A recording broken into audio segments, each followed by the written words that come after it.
Instagramda gəzərkən köhnə videolar qarşıma çıxdı və fərqinə vardım ki, mən sizinlə çoxdandır səsli şəkildə vloqlar paylaşmıram. Keçən gün isə atamgildə qonaq olarkən Ucarın 40 dərəcə istisindən qaçıb hara gedəcəyimizi düşünürdük və sonda qərar verdik ki, İsmail şəhərinə üz tutaq. 7 nəfərlik maşına 9 nəfər sığışıb və şüşümüzü də götürüb üz aldıq dağa tərəf. Ucarla İsmail arasında 1 saatlıq məsafə var və budur biz çatmışıq artıq meşədəyik. Təbiətin səsi və hava o qədər gözəldir ki, insan heç qayıtmaq istəmirdi. Buyurun siz də biraz dinləyin.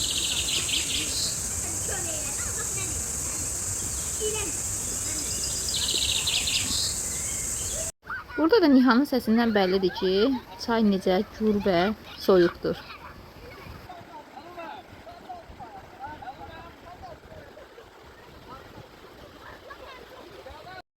Əlbəttə ki, bir Azərbaycanlının olmazsa olmazı samavar çayıdır. Meşəyə getmisənsə mütləq o samavar qaynanılmalıdır.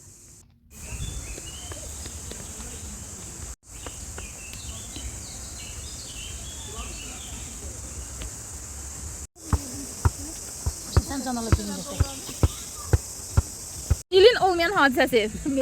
Şok. Baba. Aferin bana. Sarmaşıq. Öpüşünə görüşün görün.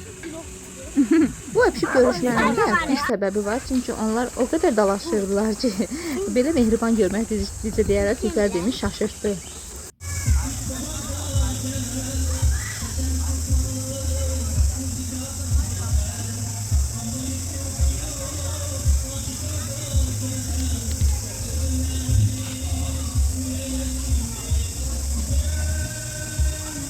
Nasıl sudan başladım? Neresi? Yenə də həmişəki kimi hər işdə bütün işlərə cəlb olunan qardaşım olur. Hara gediriksə həmişə necə deyirlər, birinci o işə başlayır. Burada da anamla atam oturub dincəlirlər.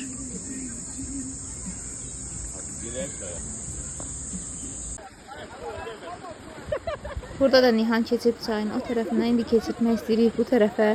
Vuruşurlar, savaşırlar, düzü suya düşürlər, amma nəhayət çıxır sudan. Bax adama deyirlər nə vacibdir. İndi yenə olmazsa olmazımız manqalı yandırmışıq. Bu da Cəli isə qardaşım oğludur.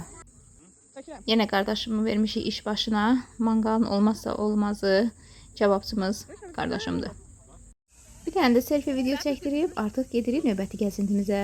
Hərdən fikirləşirsən ki, həqiqətən də insanın ən gözəl istirahəti doğmaları ilə keçirdiyi gözəl anlardan ibarətdir. Və beləcə İsmaildə bir günümüz bitdi. Yedik, içdik, danışdıq, güldük, əzizlərimizlə çox gözəl bir gün keçirdik. Və buradan sonra yola düşdük Qəbələyə. Qəbələndə gəzdik və o həmin videonu növbəti vloqda paylaşacağam. Növbəti vloqda görüşənədək sağ olun.